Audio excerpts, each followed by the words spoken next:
Morning, everybody. How you doing? Um, it is Saturday. What the hell day is it? It's December 13th? Yeah, that sounds right.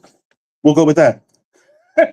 Oh, yeah, it's the 13th. It's the day after Christmas. If you're not familiar with it, Nas and Primo dropped their album just yesterday, and it is absolutely amazing. So, wanted to shout out them because this is what we've been looking for. I've heard folks say, well, it's not true about heard.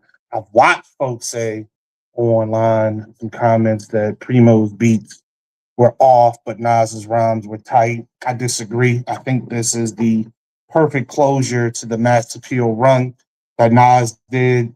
And it, in fact, took me back to a time. It took me back to the late 80s, early 90s when the music was pure. The music was really a coming from a place of necessity because folks were trying to make money to get out of the situation that they were in. Folks were very in tune and knew that the streets weren't going to listen to no garbage, so they made sure that they gave you the best that they could freaking possibly give you. So, yeah, it's amazing, man. Um, I dug it from track one to the end. There was one track I wasn't really feeling. It's like, it didn't fit. But then when I went back to it, I was like, it was perfect. It was the switch up that the whole album needed. It was a totally different vibe. It felt like Primo was in his bag, really pulling out some stuff to experiment with, and it just went perfectly with Nas's sound. It went, they meshed perfectly. This was not the over the top Primo that people have known in the past. This wasn't heavy scratching all through the records or anything like that. It was some real solid boom bap boom. And I said it, I'll say it again. No disrespect to anybody that dropped the album this year, but they locked 2025 down. And they're causing a problem for 2026. This thing is massive. It's just massive, man. As a head, as a theme, uh, I absolutely am in love with this album. I was looking forward to it. I'm blessed because I'm on West Coast time right now, so I stayed up late, but it wasn't so late that I wasn't able to digest a good portion of the album before I crashed out because Rodney be trying to run me to death. I swear for the Lord, he do, he so do, but that didn't work. Uh, and then the next day, I picked it up, ran through it. I ran through it again in its entirety, and I think I've listened to it 3 times. I think so, and I'll give it another run, one or two today, just to continue that good feel, that good vibe. Again, I'm in Vegas. Uh, please forgive me. I owe Thomas Berry an apology because he called me the other day and we talked about some stuff. And one of the things that we got into was the look of the show. So I'm going back to, oh snap, I forgot my damn hat. I'm going back. I told everybody else to wear their damn hat. I got my hat and I forgot to put it on. Well, when they pop on, I'll grab my hat. But um going back to the official button ups and or the team jerseys, depending on what's most appropriate in the day. Because if Notre Dame's playing, which we're not, we'll talk about that when Thomas gets on. Uh, I'm sorry. If Notre Dame's playing, then I'm all about Notre Dame. If they're not playing, and my Ravens are playing, I don't want to talk about that right now. Sensitive subject. Sensitive subject. And I will support them. But if Duke is playing, obviously I'll support them as well. So it's a man thing, Gene. It's a man thing. Got to use the phone. Very different. But it's cool. We're going to get through it. Anyhow, we plan on talking about the situation going on with Venezuela, not just the seizure of the tanker, but the boat attacks and other things that are going on. Maybe you are aware, maybe you're not aware. Hopefully, we can shed some light on what we're seeing from that aspect. We're talking about the fire coach at Michigan. I don't know what the hell's wrong with that brother. I didn't have some good nana in my day, but I ain't had no nana that made me want to hold hostage of folks and break and treat people's houses. And um, we plan on discussing the latest Fed cut as well. Powell was up against a brick wall, to be honest with you. The lack of information on the job numbers. As we know, those were not released for October. The continued cut in jobs that the nation is facing, folks are still losing their jobs right and left and right. If you are still employed in this climate, you are blessed. You are very much fortunate because there are a lot of folks that are not there. My favorite airline is in the news headlines yet again. There's talk about Spirit going under. God willing, the creek don't rise. That doesn't happen because I'm flying on them tonight. So hopefully that don't happen. But that's just another example of the turmoil that we're going through. And this is from an administration. I'm going to say administration lightly. I'm going to say an administration whom told us as the American people, be it you voted for them or not, that they were going to change things and make things better on day one. Well, bruh, it's been almost 365 and shit done got worse. It ain't got better. So you can keep that and miss me with all that bull crap because that's exactly what it is. It's bull crap right about now. Just trying to make sure I'm not missing. Okay, cool. This is a little different, y'all. I apologize. I'm trying to make sure I got everything and everybody as we go through this, the ups and downs, the downs and ups. Anyhow, uh, what I've taken in this week thus far, and I really appreciate being around my elder, Rodney. I really enjoy being around that cat because I hear life, see life through a totally different lens. I started off the week as well. Yeah, I was still in Texas because my sister got married last week, and I cried. I did cry. Not gonna lie, I cried. And from that, I'm looking around at some of the folks in the room. Obviously she's the youngest, so parents are older. Watching them move, watching them interact, their friends, other family members, so on and so forth, who are gotten up in age and in years. I'm thinking to myself, saying to myself, first off, what a wonder it is to be able to have that many years behind you. Second off, damn, I got to do something because I'm not trying to be on a walker or cane or nothing like that when I get of age. To be totally honest with you, that was like wow. Uh, then we went shooting. So that was Saturday, Sunday. We went shooting Friday night. No, Thursday night. We went shooting Thursday night. And there was some video that was taken. And I'm looking at myself and I'm like, yeah, I gotta do something different, dog. You gotta shed some pounds, B. That ain't cute. That ain't sexy at all. That's not the sexy body at all. But 2026 is coming. I don't want to say that I'm going to start something just because it's a new year, because I don't think I would stick to it if I did something like that. But I plan on doing things differently very soon, very soon. And again, I don't want to trigger it just because it's the new year. I want to trigger it because it's the right thing to do and it's sustainable. Sustainability is the biggest thing. I'm trying to get the reins around my life and trying to really understand what I need and what I don't need. One of the things that I've been really focusing on is not taking shit into 2026 that I don't need.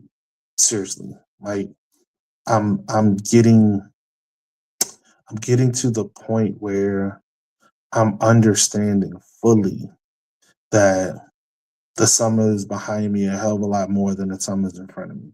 I think that's a very difficult place for a lot of people to come to. You know, we say things like, I don't feel my age, I don't look my age. You can do all that. You can do all that. But the facts are the facts, and you are that age, whatever age that is. That's not doom and gloom, that's reality. We all are on the same clock and on the same watch, and time is ticking. And it doesn't always tick our way. It doesn't always break our way. I talked to so I think somebody at the gathering last night, and somebody told me that one of their nieces had a heart attack and passed away at 30. A week later, a cousin had a heart attack and passed away at 70. You know, that stuff is, there's no time, y'all. You never know when you're going to go. You don't have to go when you're old. Everybody does not grow to be old. Again, that's factual. That's not doom and gloom. That's life, man. And I want to live it and enjoy it as much as I can for as long as I can. But when that time comes, I'll take my ride and go on to the next chapter, whatever that looks like for me, you know? But I want to, while I'm in this chapter, I want to enjoy it as much as I possibly can. And some of the things that I'm recognizing that I've carried for years and years and years, they got to go. Because the only thing they do is cause stress. Stress, more weight, how do they benefit you? Things, people, places, it doesn't matter. And I'm very, very hard headed when it comes to people. Very hard headed when it comes to people. Because I understand that people are people. And in a moment, you may say you may do something I don't like, but that was your moment at that time, and you may come back. You might circle around um, in a couple months, couple years, whatever, and recognize and realize that whatever was going on was something that you needed to handle, and you didn't need to blow that up and blow that out and expose it to everybody, or kick everybody away from you because you were going through something in that moment. And you may need somebody or something to fall back on. And I tend to believe that my friendship and whatever level that is a very good landing space for a lot of people. I have a friend now that is very much like that. Very, very much explosive and goes in and goes out. And I understand that as being who he is. And it's like, dog, like, cool. And then one day, phone rings. Yo, what's up, bro? What's up, money? How you doing? "Hey, I'm good, man. Everything all right? Yeah, yeah, yeah. You know me, man. I was just going through some shit. Okay, yeah, I do. I respect and I recognize you. And I appreciate that, you know? But even to that, like I said, that cost me a lot, right? It cost me a lot because in that time, how much time it was or has been, there have been things that I've grown and outgrown. There have been changes that I've made in life, and maybe you don't. Maybe you should not be easy right now. And that's okay. I gotta get okay with stuff like that. I gotta get better at getting okay with stuff like that. And I will be honest with you, I'm not that good at doing stuff like that. I'm not good at just cutting people off. That just ain't my stilo because I understand again that people are people and they go through seasons, and because of those seasons, you I would hope that someone reserves some space for me because I'm not the same person I was 3 years ago. I'm not the same person I was 10 years ago. Hell, I'm not the same person I was 3 months ago. Not at all. But everybody doesn't do that, right? That's cool. You know, uh, going into 2026, though, yes, there's some things that I definitely need to leave in 2025. There's some people that I need to leave in 2025. I came out. One of the things that I love to do when I come out here, like I said it earlier, we went to shoot. I love to shoot when I'm out and bought some things out with me this go around that I hadn't put any rounds through. And it was very good to get to do that. It was very good to be able to express myself in that manner. I don't always get to do that. I was helping people like I normally do whenever we go out to shoot. It's always nice to see somebody do better with just a couple of tips, just a couple of words, a gesture here, a movement there. Yeah, I love stuff. Yeah, and if I do come out here permanently, which hopefully one day will happen, I will definitely look at doing that more often. And I may even monetize it because it's good to me. It's good for me, and I see a need for it amongst a lot of people. So we'll see. But anyway, with the tanker situation, I wanted to wait for Rodney to get some stuff. Again, my apologies.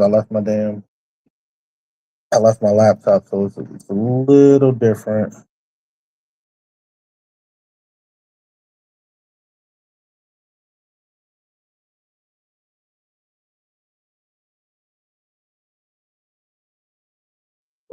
Okay, cool. Sorry about that. I wanted to wait for Rodney to get in to talk about that because we were really digging into that last night at the gathering. Please understand and recognize the gathering in Las Vegas has happened now for almost 20 years. This is a opportunity for folks to get together and meet somebody. You know, Las Vegas is a very transient place. This is a place for you to come, sit, greet, and be greeted by folks whom have lived here just as long, if not longer than you. Folks whom you may find is a good resource as you transition into Las Vegas. And it's definitely something that I want to get into um, in Atlanta. Finally figured out a name. I've put up a Facebook page, no pictures yet, but I put up a Facebook page. I got an email for it. And now I'm searching for a venue. I think I've, I don't think, I know that I've settled on Tuesday being the day. I say Tuesday because that's the day that doesn't get a whole lot of love. You get Cinco de Mayo, you get this, you get that. Tuesday doesn't get a lot of love. So I want to do Tuesday. Um, I think that's the best day of the week. I think I will be more available on Tuesdays than any day of the week as well because I know me traveling here, traveling there, but I usually don't travel on a Tuesday. I'm usually back, if not Sunday, by Monday. So that works very well. And it gives me the opportunity to keep it stable and steady and move on from there. This has been a hope of mine for some time, and I'm finally, I think, in that right spot, that right place all around to be able to bring it into and breathe life into it to actually make it happen. It has been amazing seeing how Rodney and Sam Smith, may he rest in peace, have navigated the gathering here in Vegas. We had a young man come through last night whom is a political consultant. And one of his questions was, are politicians popping in the gathering? Because I think this would be a great place for them to come to connect with the community. Rodney's response was, absolutely. We've had plenty of politicians come through the gathering. We have not had a lot of local politicians come through the gathering. And but we remain open to anybody and everybody. Your vote matters. Your vote counts. If it didn't, folks wouldn't put as much energy and money into getting rid of it, limiting it, um, not allowing you to exercise it as freely as you should or could. So I definitely want to let folks know what's going on there. Uh, Definitely want to encourage folks to, anytime you have an opportunity, get together with folks. You know, one of the reasons that the gathering was founded, as Rodney reminds everybody, is Sam Smith used to say, one of the reasons we don't interact with one another is because we don't know one another. It's because we don't know one another, we don't trust one another. This is the space created for people to come together and get to know one another so that they can trust one another and that they can then utilize and mobilize those numbers and that strength to do something positive back in the community. You know, it's very much about the community when I come out here. I'm not on the strip. I don't go to the strip. I try to avoid that place like the freaking plague. I'm not in casinos. I'm not a gambler. I'm not in the clubs. I'm not doing none of that crap. I'm here to work. I'm here to put the time in, the effort in to try to make positive change and be impactful, not only in the lives of the folks here in Las Vegas, but also in my life and the lives of those whom I touch because of the time that I've been here. What's Hey, up, brother Bear? Where your head at? I know, right? I said that. I told everybody to wear that hat. And I damn, no. It's right behind me. I just didn't put it on before somebody came on. I didn't want to dip out because I was the only person on at the time. So I was like, I can't do that. I can't stop the stream. Am I straight or am I crooked? Because I had to use my phone. You are sideways. I'm sideways. Oh my god. All right. There you, So is that better? now you regular. All right. Look, I had to use my phone because I forgot my daggone laptop. So I bought my work laptop, but I left my damn personal laptop. I'm like, how the hell did I do that? Now I got the glare, don't I? All right, Tom, talk about the Somalis, and while you do that, I'm gonna close this window because I got the glare coming from the window, and I'll put my hat on. Okay. All right. So as far as the Somalis are concerned, we live where there are two groups of Somalis here, and there are many clans. What I mean by two different groups, there's some that are from Somalia, and there are some that are from Somaliland, and they're not all the same. And that's very important to understand and what's going on here. I know they're catching a lot of flack for the fraud. And we brought up the fraud here and what was going on, and long before they were talking about it with this administration.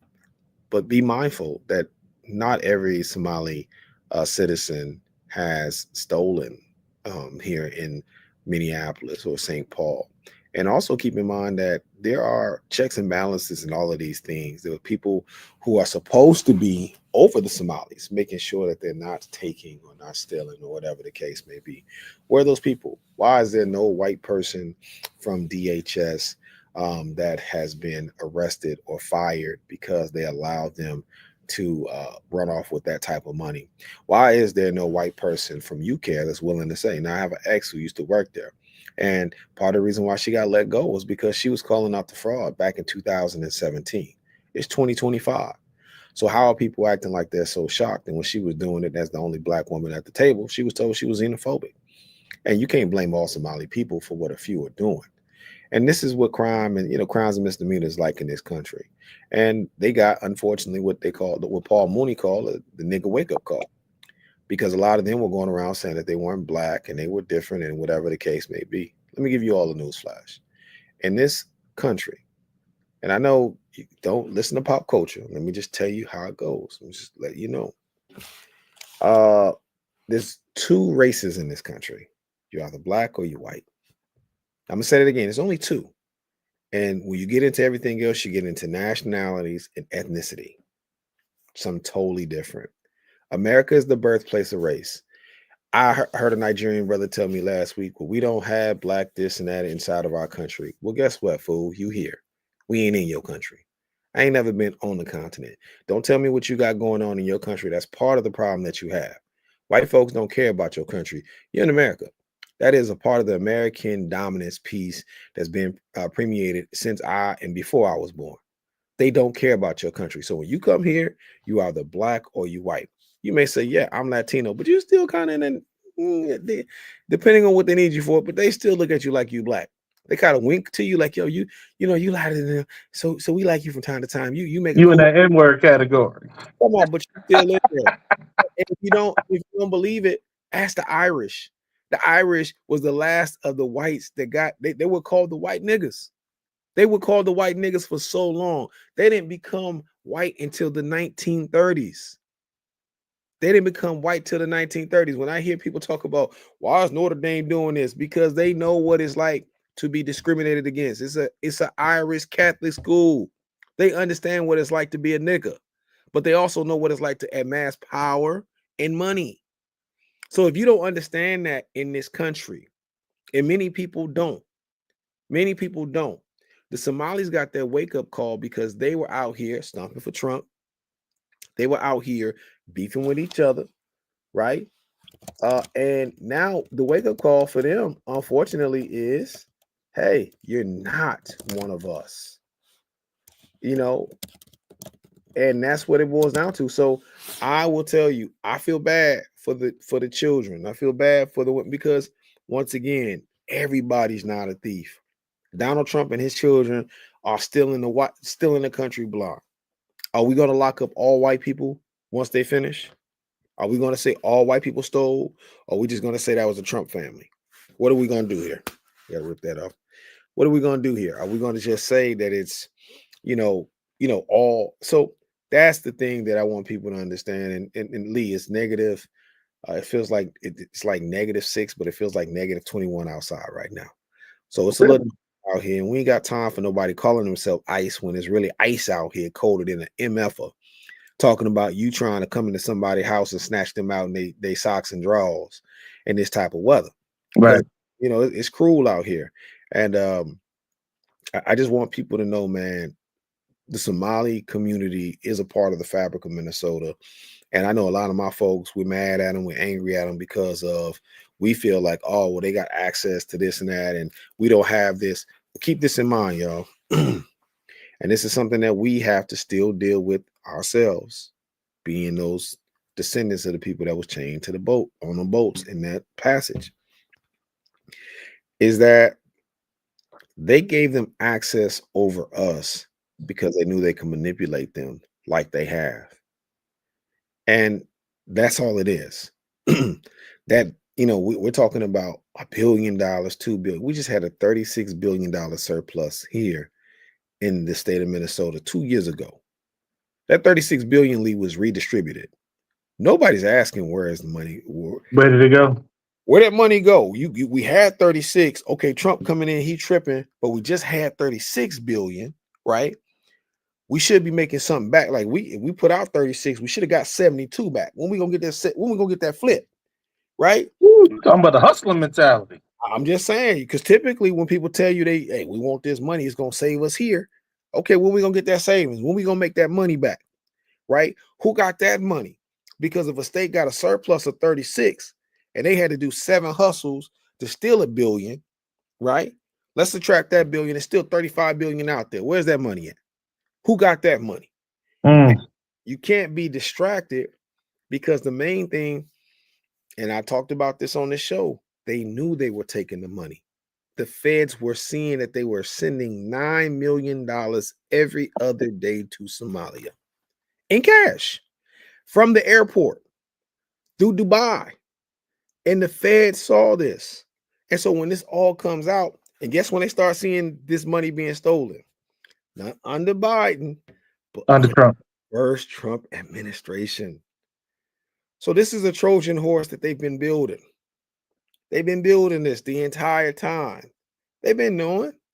Oh, because I'm pretty sure that they were getting some favors out of it as well. And this is what you have to understand. Why Minnesota at this point, though? I'm thinking that in my head the other day. Then I saw the announcement: someone's trying to run for governor as a Republican.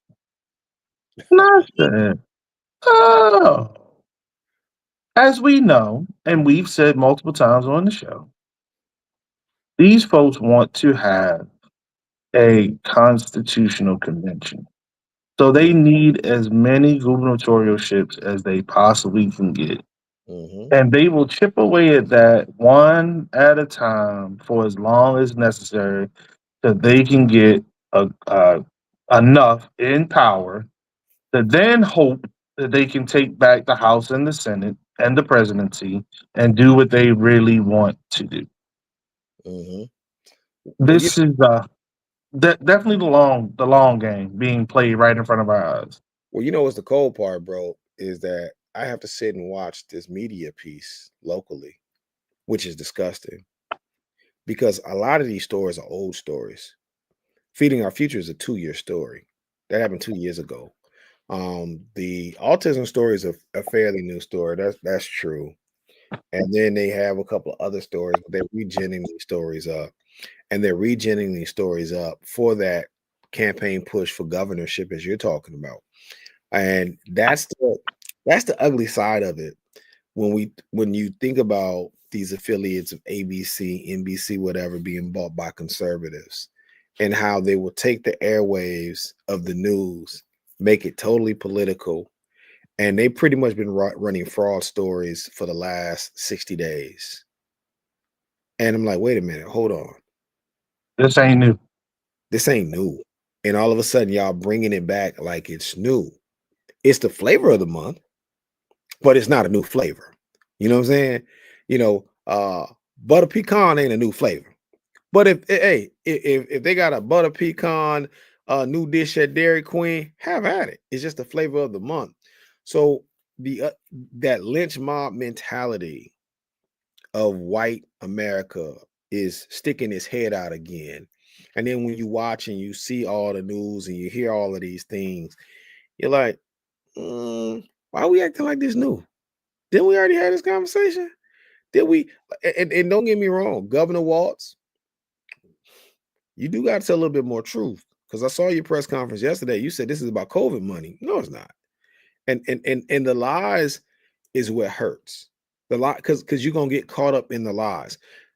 That's not true. And people do know about the daycare scandal, and people do know about the transportation scandal. They know, but it's easier to just admit, like, yo, we've allowed a lot of things to slide in this situation. Could have been the language barrier, possibly. Could have been the cultural barrier, possibly. Could it have just been white folks taking money on the back end? I'm pretty sure. Whatever the case may be, let's not frame it like it was just about COVID money, because then what happens is the next time there's something similar to COVID, then people from our community won't be able to receive those dollars. They'll put more guardrails up, because with COVID, they were just trying to push the money out. They needed to push the money out. One thing that I could tell you about the Somali community, which is a bunch of misinformation that's running around social media, is the Somali community is not the largest group in Minnesota on welfare. And the majority of Somalis are not on welfare. Matter of fact, Somalis get off the welfare rolls quicker than any group in Ramsey County. And I'm pretty sure it's faster in Hennepin County too. So they don't sit on the welfare rolls. That's something that I think is very important for people to understand. It's not like they're frauding welfare, but that's a typical white trope for black people. See, this is how you know use a nigga. See, because niggas is always frauding welfare or Section 8, right? Like, because that's what white people run to, because that's what they do. They're going to accuse you of the things that they do. And I'm not going to say all white folks, but just the white folks who sit online and accuse those. Because I want to make sure too, we gotta, I don't want to generalize because they generalize, but I will generalize if you generalize. So generalize me if you will, and I'll generalize your ass back. That's what I'm saying. So just in case somebody try to clip this and try to run it across me later, I'm just saying the issue that is that the Somalis don't really sit on the rolls in the welfare piece, and that's part of that propaganda leak that I've been seeing consistently online. But isn't that potentially a ploy though? So you get on the welfare rolls, you get housing. So you get housing on the cheap, then you have community swoop in, help prop you up, get you established. Doesn't matter what that looks like. Job, daycare for your children, get you into a school, whatever. Then, like you said, so you can come off of those welfare rolls as a much more solid participant in the system, but you have that housing locked in potentially for a couple of years on the low to allow you to stock up your chips. And like you said, you can send some of that back to Somalia. The other you put back in the communal pot to continue to support not only yourself but others like you that are coming over next. 100%. And I think that that's part of it, right? And here's the other side of it too. These people were kind of like walked into it. Like that's the thing that I feel like a lot of our community miss out on, because we spend so much time fighting amongst each other and denigrating each other. Understand the paths of which a lot of the immigrant community from Africa come in on. They come through Catholic services, Lutheran services, Catholic charities, and they fast track them to get home ownership, uh, degrees, and businesses. You come from Indiana, they fast track you to get on welfare, Section 8, child support. It's a difference. Right. It's a total difference. They're not fast tracking you so that you can stand up. Now, do they have programs for single moms? They do, but notice the program is only for what kind of mom? Single mom. Bingo. So if you constantly keep saying, "Oh, this is a single mom program, this is a single mom," and then you wonder why these chicks are saying they can do for themselves and believe they can do for themselves until you get a Trump that comes in to cut off all the water, because that's what they're trying to do. Not saying that black women are not talented, not saying that black women are not deserving, but I'm saying to you all, there's a difference in how they market one thing to one group compared to another. And instead of being mad at this group, don't be mad at the West Africans. Don't be mad at the Somalis. Understand that Lutheran services and Catholic charities, that's how they fast track them here. Good morning, Brother Marlon. To do what they're doing. If we don't understand that, because a lot of us are chasing Bush Fellowship grants. We're chasing money from the Polad Foundation, McKnight Foundation, and all of those things. But it doesn't fast track the rest of our community to stand on their 10 toes. And I want to say this last piece because it's very important. Even the Biden administration knew that Minnesota had issues when it came to taking federal dollars, saying that they were doing things for African Americans and putting money in immigrant groups. I sat in meetings when they were talking about that with the Department of Housing here in the state of Minnesota. They were saying that, hey, you guys took this money under the guise of African Americans. You kept on saying black, but we thought that the money were going to African Americans. We're looking at your database, and even though you're reporting that these are black people, these are not African Americans who are owning homes. The discrepancy here is wide. And the Biden administration was already calling that out here in the state. This is nothing new. So the feds have already known that the state of Minnesota, when it came to race and equity, as they try to say the whole DEI piece, they had already knew that they were not necessarily dealing these dollars in an equitable fashion towards African Americans. And they also knew about the fraud, right? Because that $9 million that were going out. So none of this is new, y'all. None of this is new. It's just the Trump administration who let this happen in the first place. Let's be mindful. They knew that they were sending $9 million in cash every other day. And it's not all Somalis. So we have to be fair. We have to be honest. And keep in mind, it's this thing where, yes, Minnesota does have the largest group of Somalis. We do. But you know where there's another large group of Somalis at? Virginia and Massachusetts. Mm. And they come from those areas typically here. The ones that plop here first, typically just check the roles of who's hustling and where they're from and where they're not from. Gotcha. Because it's the Midwest, man. Minnesota's not really that. Fraud is not something that people who are born here are fast with. That's why when I got here in the 90s and you ask all these people who migrated from other places, one of the things that you catch on quick to is they're slow to hustle. Because you don't have to hustle. It's the land of milk and honey. They're handing you everything so you don't have to steal it. Oh, Lee, you don't got to steal that. It's free. You need clothes? We'll get you clothes. Hey, you need furniture for your place? We'll get you furniture. That's how Minnesota is set up. You have to come from somewhere else, right? Chicago. Well, I mean, you can go down a list where you don't have access to resources, right? And you learn that you can scam your way to the top because people here are already giving it out. They're not thinking about the scam. So the Somalis that came here first, they ain't thinking about scamming. You know why? Because this is probably the first time ever in life they probably had somebody say, you need housing, we'll give you housing. You need a car, we'll get you a car. You need medical insurance, we'll get you. This is what Minnesota was. It won't be after this, though. So, again, let's go back a couple of paces, if you don't mind. Mm-hmm. I think this new perceived threat is because of the gubernatorialship. I'm not backing away from that. And Mike Lindell is the guy who announced his intention to run for the governor of Minnesota. Now, you already had Jesse the Body Ventura, and Mike Lindell does look like Paul Bearer. If you remember Paul Bearer from WWF, he looks like Paul Bearer. So, I mean, you have one dude, maybe you get another one. I don't know. It's wide open. Wide open, right? He's trying to also prevent your current governor from coming out and being a challenger during the presidential election as well. because he saw him as a threat, as he sees most people who says anything that he doesn't like. This is why TSA is looking at folks' social media for the past 6 years before they come into the country.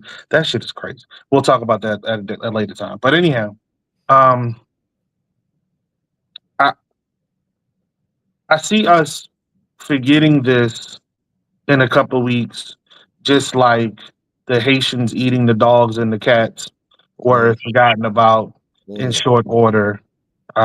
This is just another opportunity to score some TV time, and I truly don't recognize, I truly don't understand that this cat has recognized that he's the president of the United States. He doesn't need to do crap like this. He doesn't need to say outlandish stuff in yeah, order to be in the news cycle for 2, 3 days. He's the president. Whatever he says is going to be in the news cycle for the next 2, 3 days. yeah, He could say some very good stuff that is actually true. yeah, And that will actually stay in the news cycle for 2, 3 days because the president of the United States of America said mhm, that he and Congress have worked together mhm, to put forward an initiative to yeah, put people back to work. Let's just think about that. mhm, Just think about that. mm, Um, but I honestly think listen to me think. I honestly think that in his mind, he's still on the quote unquote Chitlin circuit of The Apprentice, and he has to do things that are just yeah. wild and crazy in order for anyone to take him seriously. You know what I'm saying? Hey, listen, bro. I think that the most craziest thing about all of this is that if Congress does not get in and do what Howard Dean says do, it's going to be worse. And let me explain to you all what I mean. They have to break up these monopolies of ownership of media. And they also have to make sure that media almost has to be non-denominational. Like you can't have a religion in certain aspects and teach in school, right? Like you got to go in, you can't sell Islam, you can't sell Christianity in schools right now. Mm, Media has to almost be owned without a political tint. If there's a conservative leaning, like what you got at CBS with Barry Weiss and all of this stuff, and then buying up everything, you got to get rid of that. We got to baptize that up out of politics. We got to baptize somebody that is a liberal leaning. You got to because here's the thing. I don't. The media should be non-biased, and as long as it's feeding its red meat, he can do those antics because this dude literally called Omar uh, uh, everything but a child of God. mm. And here's the contrast, y'all. When Barack Obama ran for president and he was in Minnesota, and no, when John McCain was in Minnesota and the white woman called Barack Obama a terrorist, John McCain stopped her Yep. and he told her she was wrong and he's a good man or whatever, whatever. We're not seeing that from Donald Trump. We're seeing the opposite. Look at the crowds behind him. Look at like it almost seemed like the Coliseum where they're yelling, kill her, kill her, kill her. That's what we're seeing. But it's only because of the tint of the media. And Marlon, you know this brother being in the military. You're a former military guy, just like Lee. Y'all know propaganda. Y'all know propaganda, man. Whew, can start some wars. Marlon said what don't understand is a lot of people are turning off mainstream media. This is all about pushing his agenda to the masses. And you know, Marlon, to that point, think about him, people turning off, but then they'll turn on Facebook. When last time y'all seen Facebook? Like I see so many false rumors placed on Facebook. When the last time y'all seen a fact check on Facebook? Well, they stopped that right before the election. Because Trump wanted them to stop it. Correct. Because Correct. that's the only way that they can push the propaganda. Look at Yep. TikTok, propaganda. Look at all of these social media platforms, everything except the watch. That's why you should download the watch app .org. We ain't got that bullshit on there. No propaganda. No propaganda. And we won't. We won't build to that for the aspect of it has to be true. It has to be true. You know, we have to have facts have to be facts. You know, it don't have to be look, don't get me wrong. Everything ain't gonna be exact science. It's gonna be some things change because facts change most of the time when you get more information. Mm-hmm. But what's going on right now with this guy as president, he openly lies. I'll give you a good example, Lee. There's a video of this jackass saying that he is willing to release the video of what was the bombing of the boats in Venezuela. Correct. There's also a video with him telling the reporter he never said that. Now, the crazy part about him is he just don't think that people can, go back and just look at it, right? Like there's not video of you saying it. But he called her, he pretty much called her stupid, said it was fake news, that she was a bad reporter, whatever, whatever, whatever. Without anyone ever challenging him or without it being across the board, like, yo, he's a liar. Typically, under any other administration 20 years ago, 30 years ago, 40 years ago, 50 years ago, if you blatantly lied the way that he lied, the American media understood it was them versus whoever was in power. And don't get me wrong, they didn't always tell all the stories. But if it was that blatantly open that you're lying, and as what Marlon say, Trump knows that video looks like murder. Facts. Mm-hmm. And he said his administration is attacking independent media that's exposing all of the BS. They are. So let's stay there for a half a second before we go further. Welcome to you, brother Rodney. How you doing? Morning to you. So let's stay at the independence piece. So Paramount, if you remember, just pushed forward a hostile bid to buy WB. Now, I'm sorry, that's a lie. Not WB. They Paramount. No, yeah, Warner Brothers. No, Warner Brothers. I was right. WB. So Netflix was supposed to buy Warner Brothers. Paramount came back next day, maybe 2 days later, with a hostile takeover bid of 108 billion total cash, no stock options, no nothing. Mm-hmm. With Paramount's last purchase, they already own CBS, CNN. You're talking about independent media. How can you be independent? How can the media stay independent when you have one owner? And that one owner, in this case, tends to be a friend of the administration, no matter the administration, but tends to be a personal friend of the administration and has gotten favoritism from the administration in the past. How do you maintain that degree of independence when these folks literally control your licensees? We went through this about a month ago on the show. We were talking about how the threats to the late night hosts were coming because merger talks were happening and they were speaking ill of the current regime. Their prospective companies were like, yo, you need to kill that. We trying to get this bag over here, son. They like, yeah, I ain't doing that. So they pulled them off. Allowed the talks to continue. When it got to the finalization point, when the American public stood up, demanded folks to come back. They did come back, but the deal was already done at that point. I think a side deal was made like, yo, we're going to let the contract run out. Once the contract runs out, we're not going to renew. This is an issue that we're having across the board in entertainment because they don't have to renew. They could put an AI television show up. They could put a freaking AI late night show up and take that spot. And if you're not hip to it, you wouldn't know that you're watching AI. Now, I don't know how they would do the interviews and whatnot with people, if that's even a thing by the time these folks' contracts run out. Because they already said the numbers have come out. Late night television is taking a decline in viewership.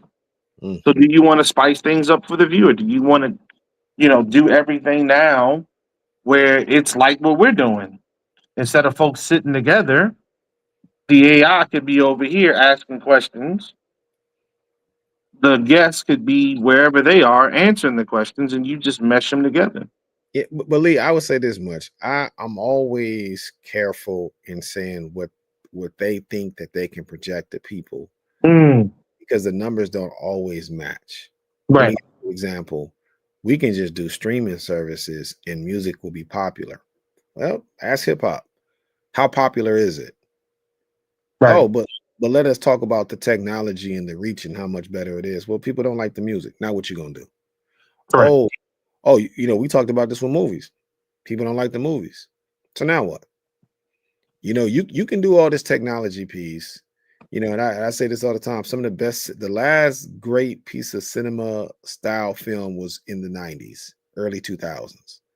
Movies don't even feel the same because the technology has kind of rinsed out the realness of it. Mm, It doesn't have the warmth. Same thing with music. Music, because all of the digital components to it, it doesn't feel like the analog sound of the 70s. So it doesn't feel you up. It's microwave. And you can only give microwave for so long. Yes, it works in the movies. It does work in the movies, but it doesn't work. Even when you think about why people are going through their depression and everything now, yeah, we all sit on social media platforms and people do a lot more jousting and talking about sex than having sex. But you know what? It drives them crazy because they're not having sex. You can only talk about these things. The digital can only supplant so much stimulation until you have to have the real thing. And yes, and even if you go buy your droid or you go buy your little rubber ducky or whatever the hell they're gonna call it, right? It's still not gonna feel like the real thing. And I think that's part of the issue that they're having. And one thing I do want to point out, Paramount, because somebody said, I saw somebody post and they said, oh, MAGA tried it with Netflix and MAGA ended up losing. And then I thought about Paramount and I was looking at CBS, and y'all can correct me if I'm wrong. But isn't CBS kind of overtaken by MAGA at this point? And isn't CBS owned by Paramount? So yeah. this is one MAGA company going against another MAGA company saying that, hey, we could have offered this better. And to me, when I thought about that HBO, seeing, thinking about that whole cabal of everything packaged together, I ask, where's the Congress at once again? These are monopolies. All of this should be thumbs down. Nobody should be able, like, they should be able to find another buyer. I don't care if the person comes from the UK or come from Dubai. Like, we have to, as American people, what we're watching in front of our eyes is pretty much digital transfer of dollars of people who are sitting on the same boards. And the money is not really exchanging hands the way we think it is. It's really just going from one pot to another pot, but everybody owns both pots. Mm. The the the hustle was real. Let's go back to that, right? Yeah. So you're right. You're taking from this hand, putting it back in this hand. Both of them are your hand. So you ain't losing nothing. you just you. Yeah, it's like what was that game? The shell game that cats used to beat you over the head with riding the train back in New York back in the day. Free You know, card. three card money. There you go, three card money. Um, but this is when you live in an age where a lot of young folks and older folks, going back to your point, Brother Barry, are getting their information from Facebook, TikTok, Instagram, and they're getting it in 10-second clips, 7-second clips, 20 seconds, whatever they're getting. First off, they're not getting the whole damn story. They're just getting a snippet. And that snippet usually is because it's designed to be clickbait. It's something sensational that draws you in. You hear it, but then you hear it again, and you hear it again, and you hear it again, and you hear it again. So now to you, that lie, that falsehood becomes truth because Hmm. that's all you hear. So now you sound like the orange one. People say, Hmm. I've heard, because that's all you've literally heard. Because Hmm. you've been clicking this damn clickbait all day long. You've not picked up a newspaper. You've not read an actual story given to you by a actual reporter. You're given things by opinion writers more often than not. We Fox has been exposed as fixed, and yet it's still on the air. How is that? How are people still tuning into a program that they know is more scripted than actually news? That's why they don't even call themselves Fox News, and they just say Fox. Fox. MS You know now. what I mean? Right? MS now. Yeah. I mean, but Rodney brought up something last night. He said, when he brought up a quote, when you can convince people in absurdities, you can convince them to do atrocities. You know what I'm saying? So, is this what we are? Are we too far gone? That's a question. Are we really too far gone, or can we get ourselves? Yes, Marlon said Fox feeds red meat to this base. Yeah, their base, and you're absolutely right. They do, and they get folks all worked up in a tizzy about nothing, Right. and because there's no facts there. There are no facts there whatsoever. You, you know, And the cool part about Fox. Oh, what happened, Lee? He dropped off. Now you're right. There is no facts there, and there won't be no facts there. What happened to you, brother? I'm sorry. I said that is the daggone problem because there are no facts there. I was doing too much. Remember, I'm using my phone, not my Oh, laptop, so I'm a little shaky, Jake. Little shaky, Jake. But okay. I was just continuing with Marlon's comments, saying, yeah, there are no facts there, and it gets folks whipped up in the tizzy over much to do about nothing. Yeah. But these folks are actually ready to do something because they feel like they are being threatened to be replaced. Well, And that's what this comes down to. That's what what this all comes down to. and what they were calling it the replacement theory, right? Yes, yes, absolutely. They were calling it replacement theory. And here's the thing, and I've said this before, and I'll keep saying it again. I think that we're going to always struggle when you see one group being assertive and a matter of fact that now and they're coordinated. Like white women are assisting white men in this, and they're bringing white children along as well. Mm. You watch black people, who we bringing along is either black men by themselves, black women by themselves, black children by themselves, no coordination. Because we're But too busy arguing over stupid shit. We're too busy arguing over is chivalry dead and yeah, going but back to what you said. I can do better by myself, or I don't need you. And so but Elon Musk messed around last week, and made a mistake. He allowed you to see where the originator of the post were coming from. And they found out a lot of these people that were drumming up this conversation of relationships and everything on Twitter weren't even US based. mm, Were from China. Some of them were from the UK. Some of them were from Russia. None of them was, and they had black avatars, and they knew how to talk black lingo, and they were talking real good, like they were black experts of relationship. You get what I'm saying? yes, I do. It's going to always be there. Shout out to my brother Mujasi, who was on the show a couple of months back. Him and his wife, they always talk about the interruption of black intimacy by white supremacy. Mm. I think that these platforms have brought us together, but I think that they brought us together and separated us at the same time. It's like a both and. We're all on it together, but because of the propaganda that they keep seeding to us, right? Mm-hmm. It separates us. Mm-hmm. And so that separation is going to always be a problem as long as we're not learning how to get in rooms minus them.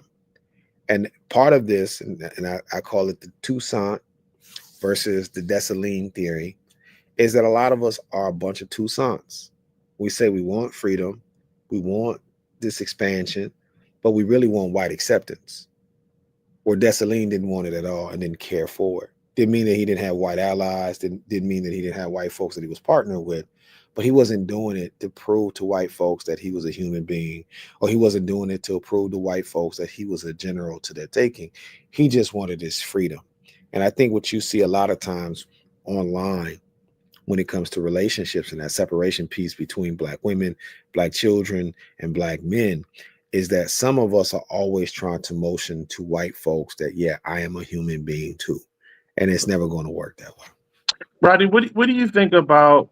I think you're muted too, Rodney, right now. What do you think about the move to solidify all of these different media companies, or I should say solidify, combine all these different media companies? What do you think that looks like for us 3, 10 years from now? I think it looks like Russian news. I think it Mm, looks like Chinese news. I think it looks like whatever version of North Korean news that there is. It's it's propaganda.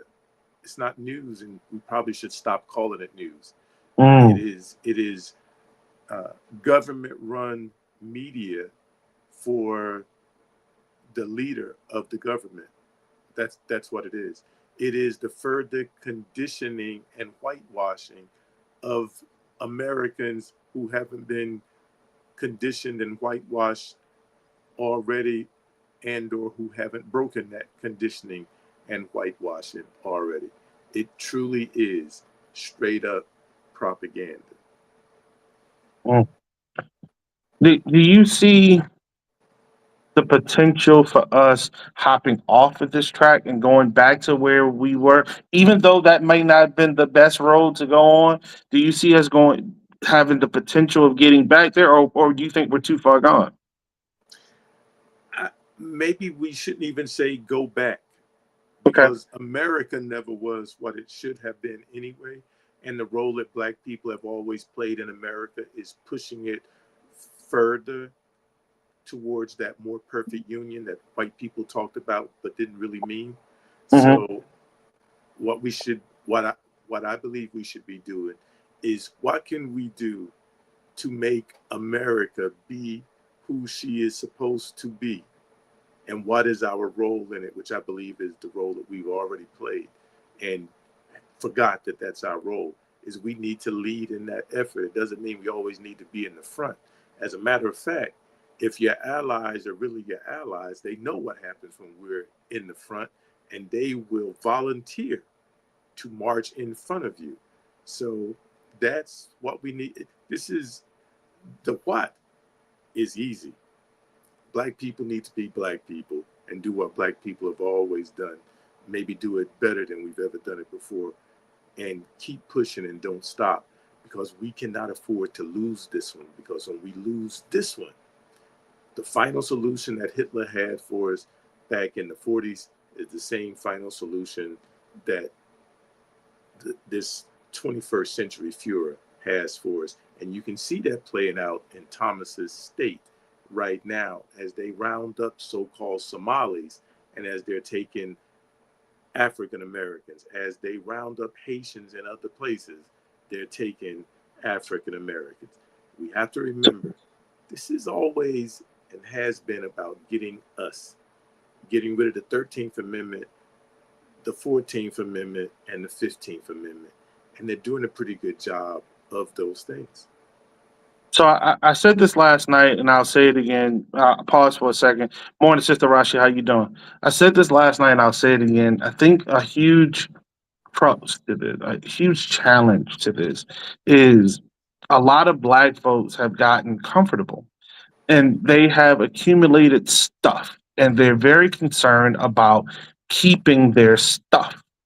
And because of that, I don't know if the modern Black folk understand that or have stomach for the fight.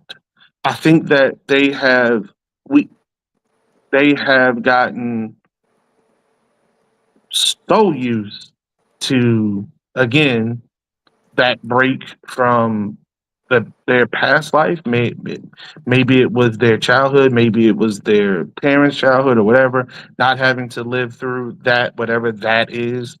That they, it's difficult for folk to see that this is the time to stand up and do something. And that do something doesn't have to be you going out here knocking somebody over the head. It could be something as simple as making sure you go to that school board meeting. It could be something as simple as making sure you get folks out to vote. Shit, just talk to folks about voting.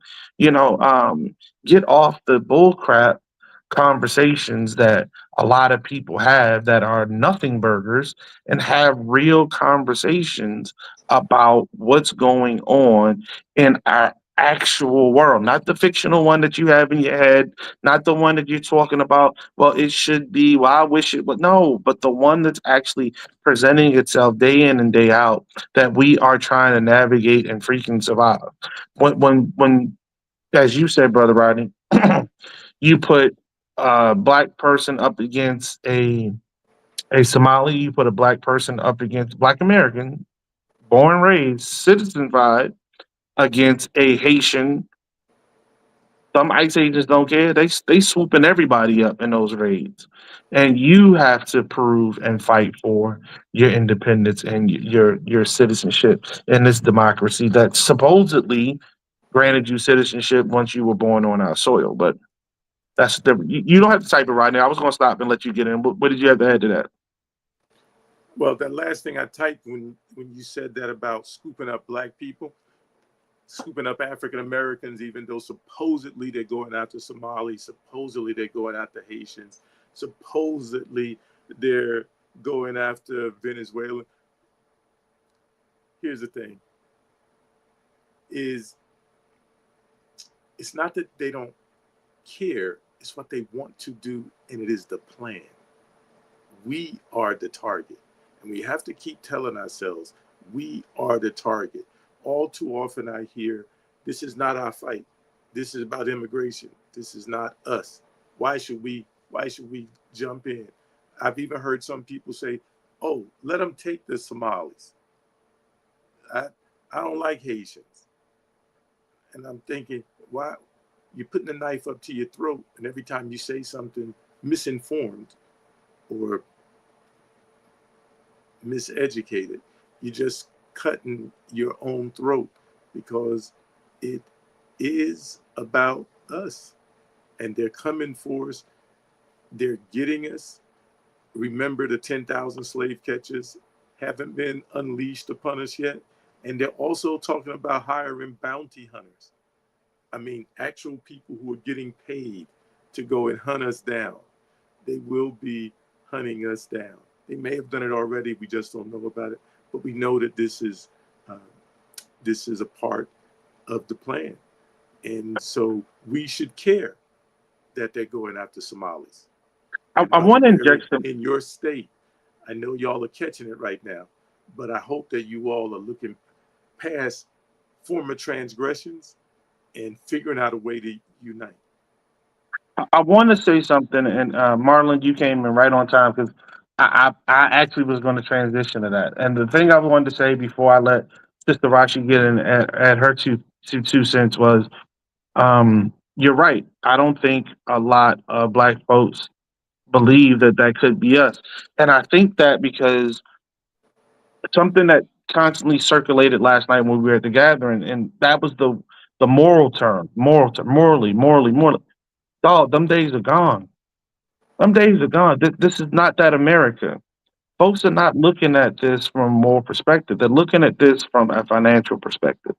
As I said, and I will continue to say, one of the challenges to our military right now, as I said it would be months ago, is you're going to have those folks whom are at the point where they can retire, and they will push back as much as they can.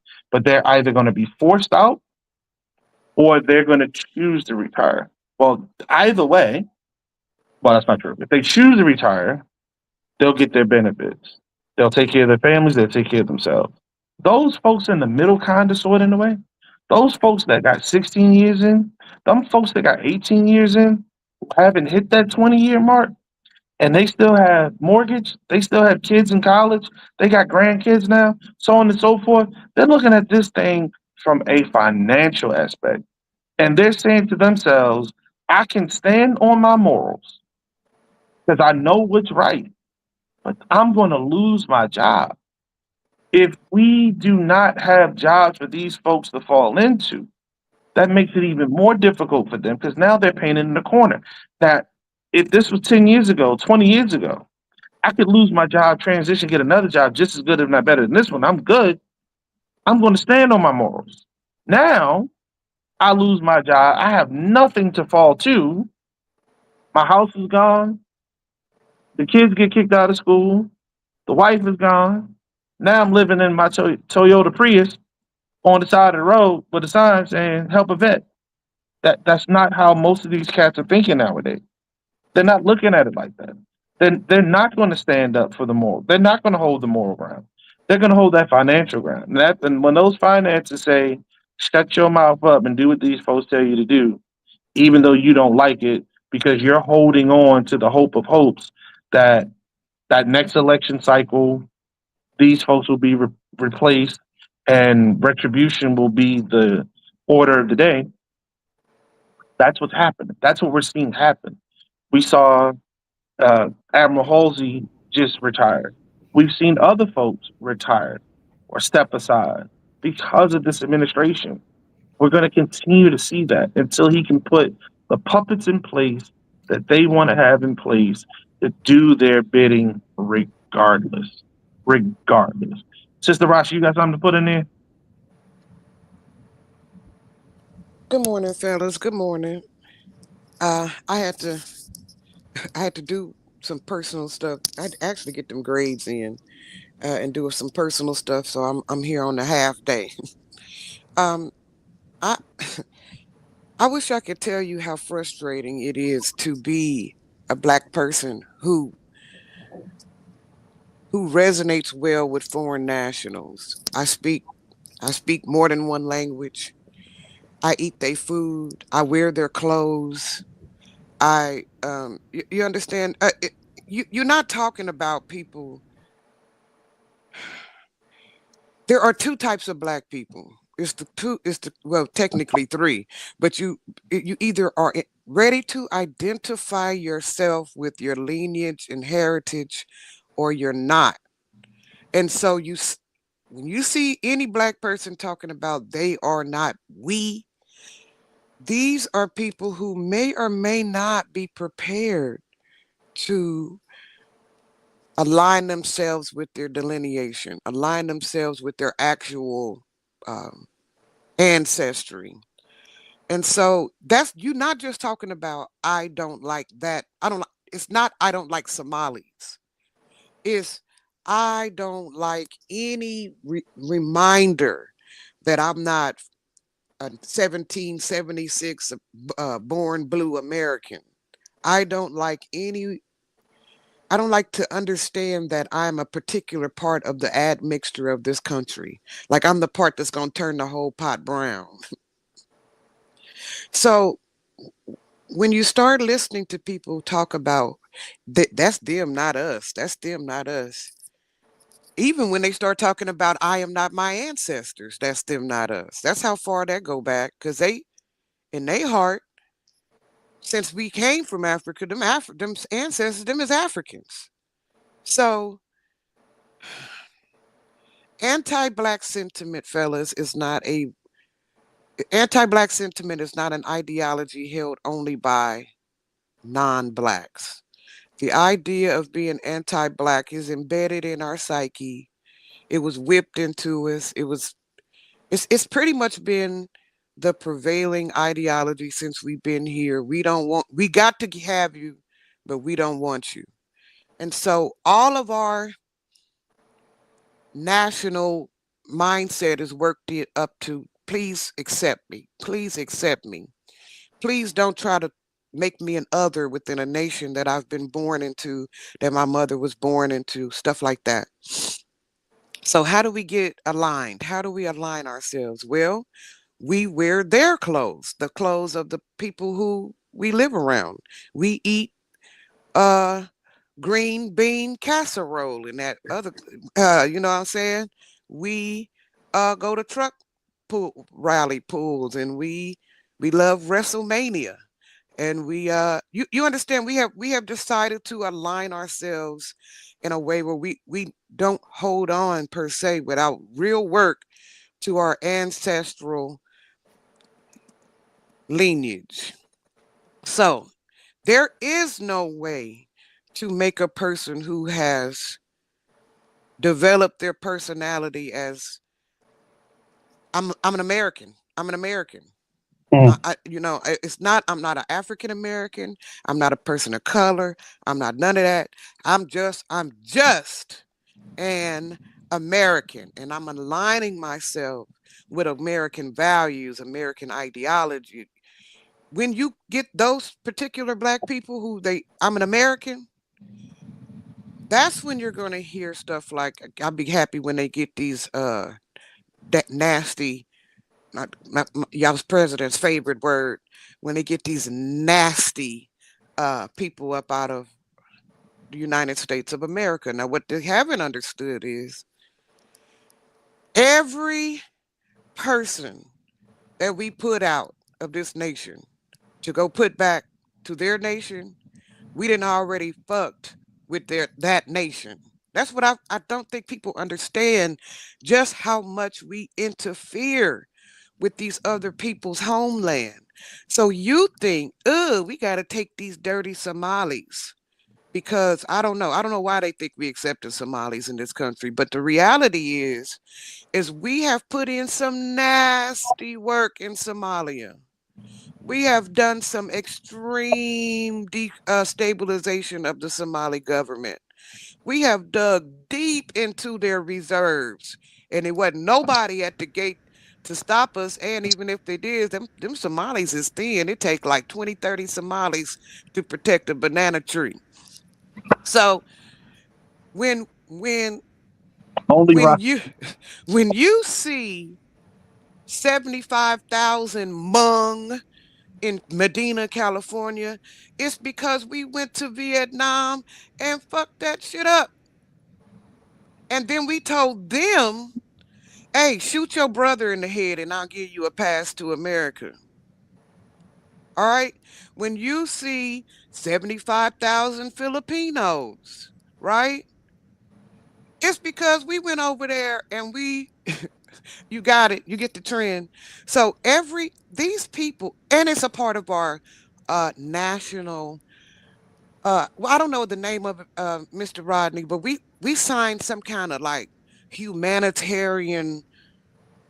We not just a sanctuary city, we a sanctuary country. Yeah. The ideas that are surrounding the idea of being a sanctuary city for America, we got something similar to that working as a country. So when stuff go down, we be like, yeah, we'll take 5 of them Iranians. Give me 12 of them Syrians. Right now, we taking about 1,000 Ukrainians, right? Because we agreed somewhere. I don't know what the name of it is. It's some kind of agreement. I'll do the research, but we agreed as the United States of America that if some real shit go down out there in the world, we'll take some of the victims. All right. So if you don't like Haitians, that's cool. Tell Hillary and Bill to go give them their money back. But can I ask a Mm. question? Can I ask a question though? And I always ask this question all the time. For one, I'm never a part of the we. What white folks do is what white folks do. I've never asked them to go take and destabilize no country. No we in that. And I feel like when we talk about Negro-peans and then we say we, that's a part of the Negro-pean piece. Because white folks do what white folks do for what white folks want. Let's start there. Secondly, black people can like, dislike all they want, but you don't run nothing in your own community. You don't own nothing in your community or what have you. And we always equivocate our dislike with what white folks' action. What white folks do is what white folks do. And we have to stand strong on that, because a lot of times we equivocate our differences with one another to their actions. I can tell you why African Americans feel a way about Somalis in Minnesota. And it has nothing to do with Somalis. It has something to do with access to resources. And that's a white thing. And we have to own that. And we got to stop also shortcutting Black suffering in the country, because we do that. That's another mindset that we have that we don't talk about.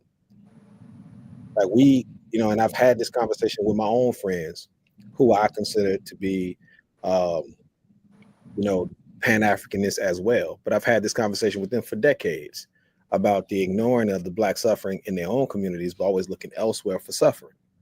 And we've done that a lot. That's why Black folks don't want to listen to us when it comes to Pan-African conversation anymore, because we didn't pay attention to the little Johnnies and little Terrells in the community. Yeah. That was that crack. Well, not That was that crackberry. before crack. We want to listen. And after. And after. And we're still doing it to this day. Because I know that inside of South Minneapolis, you have a lot of Somali young men who are robbing African-American elders. But that's not talked about. That's when those elders are saying that they got an issue. Are we supposed to be talking about the sins of what happened, what white folks did? Or are we supposed to ignore our elders?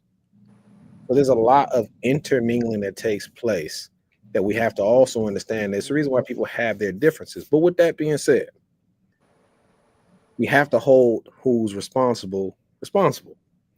And that comes back to the system. And we must never take our eye off the fact that the system caused these issues. That is the main thing. We're always that's the make the main thing the main thing. And when we start talking about our intermedia squabbles and all of that, because we do that with Black folks. Oh, because he said and she said, but what are they doing to both of us? We're both in the cage and they're applying the electricity to stress us out. And what I will tell y'all living here is that these people, I'm talking about white folk, I'm talking about the white folk who were in charge of all of these things, they're treating these people as if they didn't allow them to do what they were doing. I'm going to say it again. An FBI agent told me that they were sending $9 million in cash from the St. Paul, Minneapolis International Airport over to Somalia. The federal government knew about this under the Trump administration. The first time they allowed this to continue, to turn around and play how I got you games. I'm sorry, this is a whole Netflix series about Diddy, and Diddy got a RICO for a freak off. And Black folks cheered it on.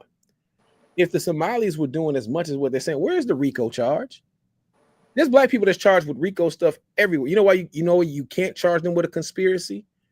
Because if they charge them with a RICO conspiracy, then you have to name all of the conspirators with it. And then that's when you'll start finding out the white folks who are attached to it. And that's what they don't want you to do. Because you'll find out that some of them are white conservatives. Mm. And we just had a situation in Minnesota where people kind of went under the radar. Minnesota, the Minneapolis Chamber of Business, they had this white guy who was connected to the mayor of Minneapolis, another white guy, who took money that was raised for the death of a young Black girl, and he stole the money. And not only did he steal the money, Lee, Rodney, and Rashi, he created a whole nother dummy account overseas. Okay, he created an offshore account. Now y'all can't tell me that this is a one-off, and this also is a man who's over a political action committee as well that was set up to raise money for the DFL, the Democratic Farm Labor, here inside of the Twin Cities. You can't tell me this is a one-off, y'all. You can't tell me that these people were ushered into using this. As my ex would say, Rodney know Nicole. Nicole would say this all the time. How would they have access to all of this when they come from a country that don't have a healthcare system? How would they know how to mitigate and deal with healthcare? Why would you even think they would know? That's what they get. But look, Barry, it's not just Somalis. All foreign nationals that we bring in after we wreak havoc in their mother country get the package. You know the package. You get a free housing voucher. You get your Medicaid card. You're talking about free. I'm talking about giving them hundreds of millions to billions of dollars. That's different. than giving you healthcare services. I'm talking about ushering you to the front of the line where you control a system over your people. Who would give them access? That's the question. See, when we go and look and ask, well, who gave them the access? They didn't just apply for this, y'all. This is not in a vacuum. Let me tell y'all something else that has not happened. There's been nobody in the Department of Human Services for the state of Minnesota fired or charged for anything regarding to the Somalis. There has been nobody charged for letting them get this far with fraud. I'm telling y'all, the news stories are like, yo, Rodney, they go into an office and they say, we went to the office. All it was a mailbox. There was no furniture. There was no sign of life inside of the office. I'm sorry. You telling me with your checks and balances, nobody ever went to go check out and see if this was a real business? Correct. You telling me you didn't go check and see if there was no phone bills, no light bills, no water bills, no nothing else inside of the name of the company? That's what I'm saying. So who is that person? And why isn't that person charged with anything? That's why when black people here say, hey, the Somalis did this, the Somalis did that, it's true. But who else helped them? Who else helped them? Because Rashi, you got to understand the anger and the angst with African Americans here. We own the lowest in housing. Every time somebody black here want to go get a house, Wells Fargo, U.S. Bank, and the other people are telling them no. Well, when you have to see everybody else, and by the way, the reports have shown that we've had a better credit rating than all of our other counterpoints when we do this. And I understand our frustration, constantly being told no, watching other people get access to, and then find out it's fraud on the other side of it. So imagine somebody telling you, you got to do all the right things. You do all the right things that you got to do. And then you see this. So I don't want us being mad at us. We need to be mad at the gatekeepers, because the gatekeepers are the ones that's rigging the game. And if we keep taking our eye off them, goes back to Trump, y'all. When these people refuse to call him a bigot and refuse to call him a racist when he talks the way that he talks, it allows him to do what he does. When we do not call these people out for allowing them access to it, when this governor gets on TV and lies, oh, this started during COVID, use a goddamn lie. This started first with the child daycare scandal of $100 million, where you sat and watched their ass act like they were taking their kids to daycare, and it was no damn daycare. Then after the daycare scandal, this is before COVID as well, there was another $100 million scandal with health transportation, where they were billing people over $100 million. Once again, who sits over that? These are state regulated services that are ran by the Democratic Farm Labor Party. So we got to be able to own that, tell the truth, and not blame the Somalis. Blame the people who told them yes. And if we're not going to do that, then we can't blame the Somalis, because it's hard to rob the bank unless you got somebody on the inside telling you what that code number is, baby. So have you looked at Ilham's oh shit, is it Omar? Is it Ilham Omar? Have you looked at her? Omar. Okay, Ilhan. I got a little girl in my class named Ilham. I keep mixing it up. Have you checked out her response to all this? Because she's trying to stay 100% in the game, in the lane of look how nasty our president is with how he attacked her, but she's not discussing none of that money. She's not really talking about the actual fraud or none of the money. How related or how close is she to that fraud scheme? She's not, because here's the thing, Rashi. She's not related to it. She spends most of her time in DC. She ain't getting no money off that. I'm gonna tell you how crazy this is. At least this is what we talked about earlier about the media. Did y'all know in the summertime they had this whole story about how Keith Ellison was somehow connected to the Feeding Our Future scandal? They let the audio play. You know what Keith said? Man, you don't have to give me nothing. You don't have to pay me nothing. This is just my job. If you're saying that somebody is doing something to you because it's racist or whatever the case may be, I'm going to look. Well, brother, we got something for you. You don't got nothing for me. I don't need nothing. That's what was said on the audio.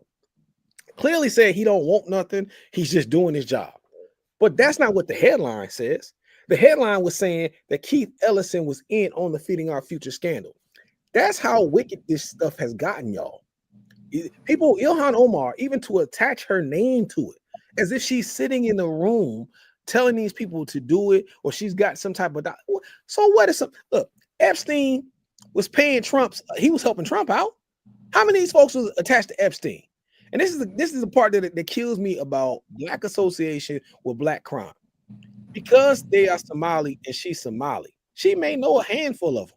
It does not mean that she was snorting dope when they were snorting dope.